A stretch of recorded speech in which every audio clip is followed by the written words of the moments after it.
bienvenue pour une nouvelle donne. La donne 39, vous avez donc le roi dame de pique 3e, dame valet de cœur 5e, un doubleton à carreau et 3 petits trèfles. Sur l'ouverture d'un trèfle, vous avez logiquement répondu un cœur et le partenaire a mis 200 atouts. Alors déjà, première chose, d'un point de vue CEF, quand on met 200 atouts, on dénie normalement 4 cartes à pique. Il faut savoir qu'il y a des gens qui le font quand même, ils sont obligés d'avoir un petit gadget pour essayer de récupérer éventuellement les 4 cartes à pique un peu ultérieurement, parce que moi qui ai mis un cœur, je pourrais très bien avoir 4 cœurs et 4 piques. Qu'est-ce que vous allez pouvoir produire comme enchère? Première chose, le partenaire, lorsqu'il met 200 atouts, il promet une certaine zone de points. C'est un jeu qui va être régulier, c'est un jeu où il aura 18-19 points, c'est un jeu où il n'aura absolument pas 4 cartes à cœur, parce que s'il avait eu 4 cartes à cœur, il n'aurait pas produit l'enchère de 200 atouts. 200 atouts, dénie le fit, ça c'est très important. Deuxième chose, donc sur 200 atouts, qu'est-ce que vous vous dites? Quelle est votre première réaction? C'est de vous dire, bon bah finalement, j'ai 8 points, je vois pas pourquoi je tergiverse et je vais mettre 300 atouts et on n'en parle plus. 300 atouts, ça peut être pas mal, sauf le jour où le partenaire pourrait posséder éventuellement 3 cartes à cœur avec vous et une main finalement où il aurait un tout petit truc, un tout petit peu léger à carreau, parce qu'on risque d'avoir l'entame à carreau, ça c'est absolument possible.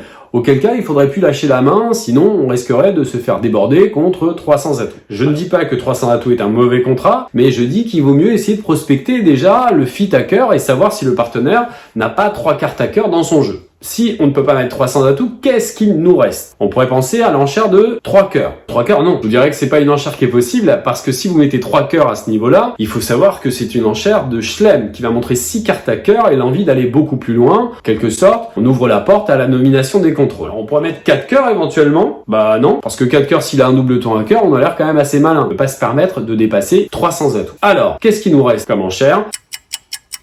Le checkback Steman. Alors le checkback Steman, d'un point de vue standard, il faut le faire en inversant la mineure, c'est-à-dire en produisant l'enchère de 3 carreaux. L'enchère de 3 carreaux, parce que l'ouverture est un trèfle, que l'autre mineur, sert à dire partenaire. Si par exemple tu as 3 cartes à cœur avec moi, tu es prié de me le dire de suite. Donc en mettant 3 carreaux, s'il a 3 cartes à cœur avec vous, évidemment, il va dire 3 cœurs. S'il ne les a pas, il reviendra évidemment à 300 atouts. Pour certains qui joueraient le 200 atouts avec 4 cartes à pique, il y avait aussi la possibilité sur le checkback Steman de dire 3 piques. Alors vous allez me dire dernière chose, mais que voudrait dire l'enchère de 3 trèfles dans ces cas-là? Parce que moi j'avais déjà entendu des checkback Steman et on utilisait plutôt le 3 trèfles. On peut très bien jouer aussi, c'est une autre méthode, un checkback Steman fixe et dire 3 trèfles. Mais c'est vrai que si vous inversez la mineure et que vous utilisez donc 3 carreaux quand l'ouverture est un trèfle, ou 3 trèfles quand l'ouverture est un carreau, finalement vous vous libérez une enchère un peu naturelle qui serait un fit fort. C'est-à-dire que donc un trèfle, un cœur, 200 atouts, 3 trèfles serait fit et trèfle, et donc forcing, et ouvrirait la porte à plein de contrats, 300 atouts, 5 trèfles, 6 trèfles, 7 trèfles, que sais-je.